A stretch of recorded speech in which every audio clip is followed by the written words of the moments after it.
Stanley. We're not so different, I suppose. I'll try once more to convey all this to him. I'm compelled to. I must.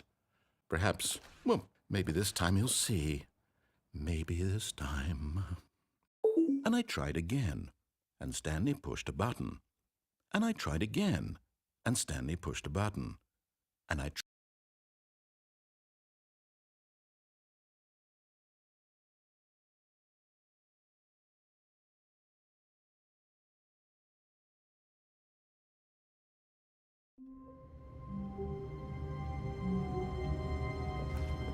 All of his co-workers were gone. What could it mean? Stanley decided to go to the meeting room. Perhaps he had simply missed a memo. Stanley went around touching every little thing in the office, but it didn't make a single difference, nor did it advance the story in any way.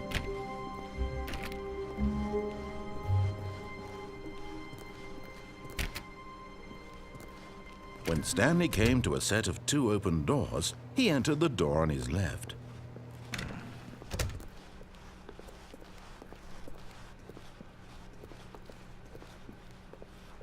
Yet there was not a single person here either.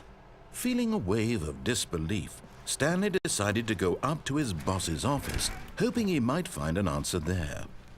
Coming to a staircase, Stanley walked upstairs to his boss's office.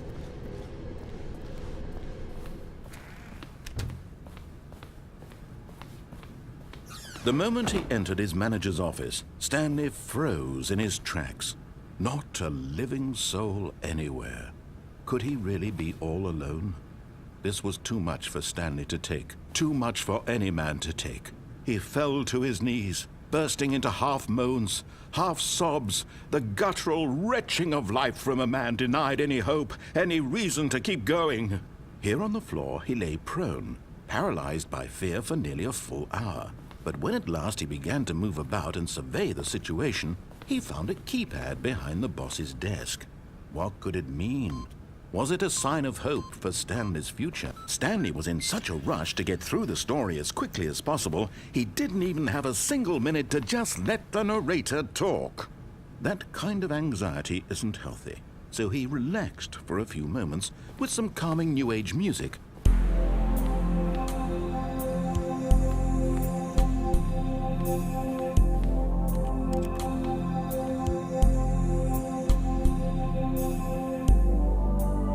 Feeling soothed and rejuvenated, Stanley calmly walked forward into the opened passageway.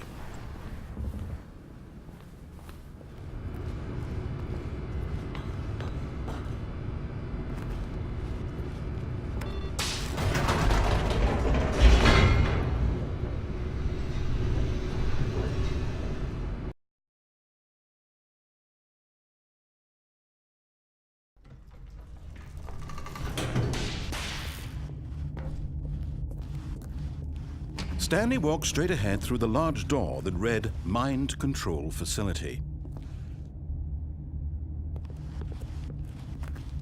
Although this passageway had the word Escape written on it, the truth was that at the end of this hall, Stanley would meet his violent death.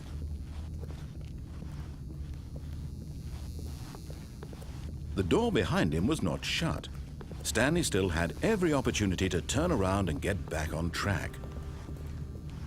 At this point, Stanley was making a conscious, concerted effort to walk forward and willingly confront his death.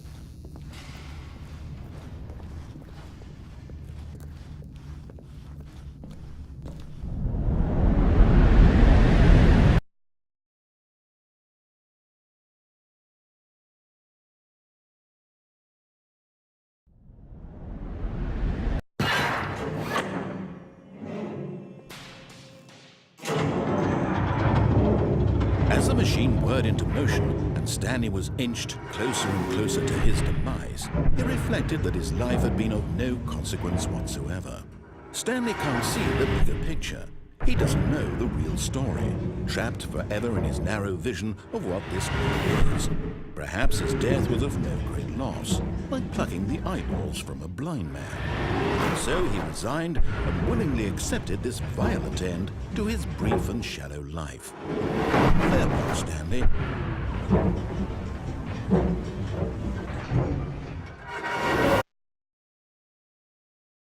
"Farewell, Stanley," cried the narrator, as Stanley was led helplessly into the enormous metal jaws. In a single visceral instant, Stanley was obliterated as the machine crushed every bone in his body, killing him instantly.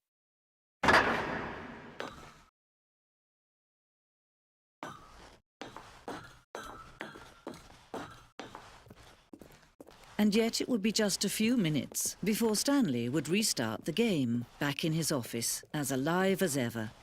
What exactly did the narrator think he was going to accomplish? When every path you can walk has been created for you long in advance, death becomes meaningless, making life the same. Do you see now? Do you see that Stanley was already dead from the moment he hit start?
Perfect example of poor-level design, textbook mistake.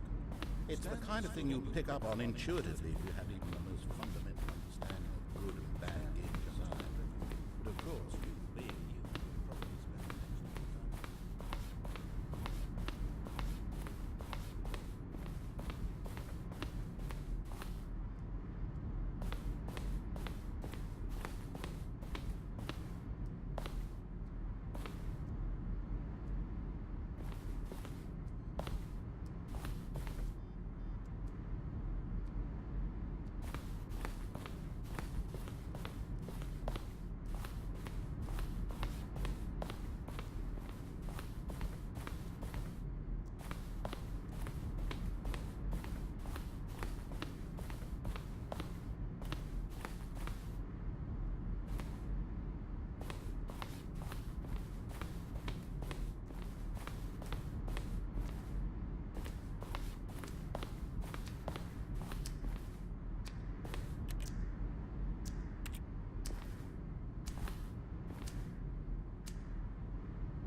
Oh, look at these two. How they wish to destroy one another. How they wish to control one another. How they both wish to be free.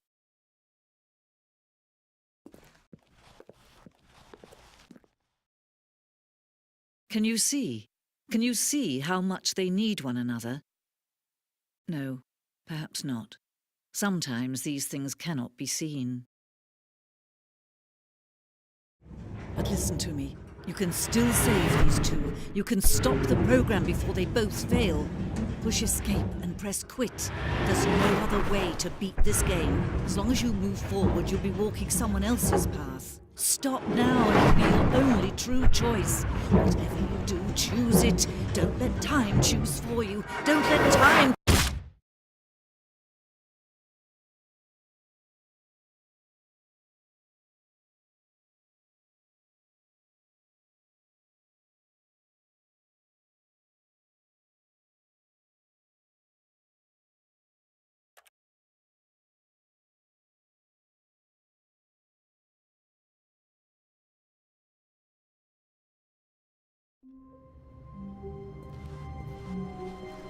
How long was I sitting there?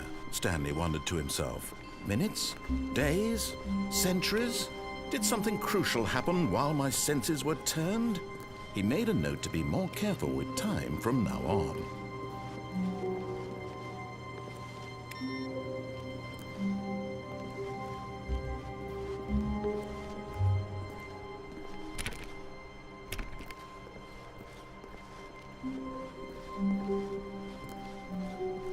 When Stanley came to a set of 2 open doors, he entered the door on his left.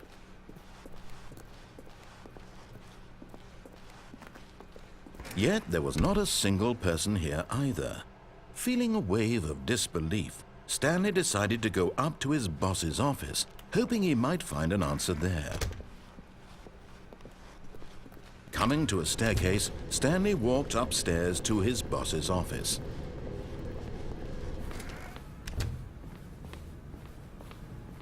Okay, I think we all know the drill by now. Blah, blah, blah. Dark secrets, the keypad. Stanley pushes some buttons. Oh, hey, look, it's a new passageway. Quelle surprise.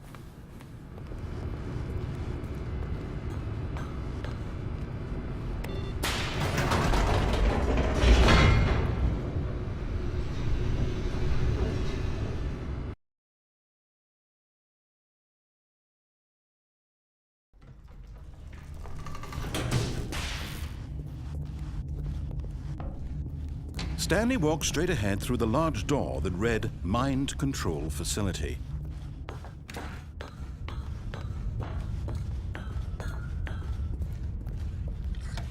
The lights rose on an enormous room packed with television screens. What horrible secret did this place hold? Stanley thought to himself. Did he have the strength to find out?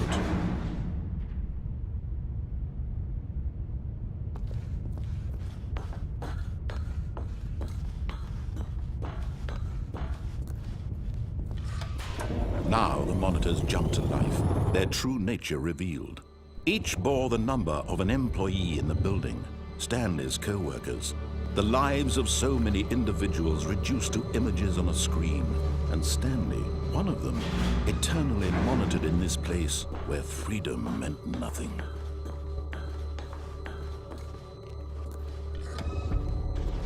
This mind control facility, it was too horrible to believe. It couldn't be true. Had Stanley really been under someone's control all this time? Was this the only reason he was happy with his boring job? That his emotions had been manipulated to accept it blindly?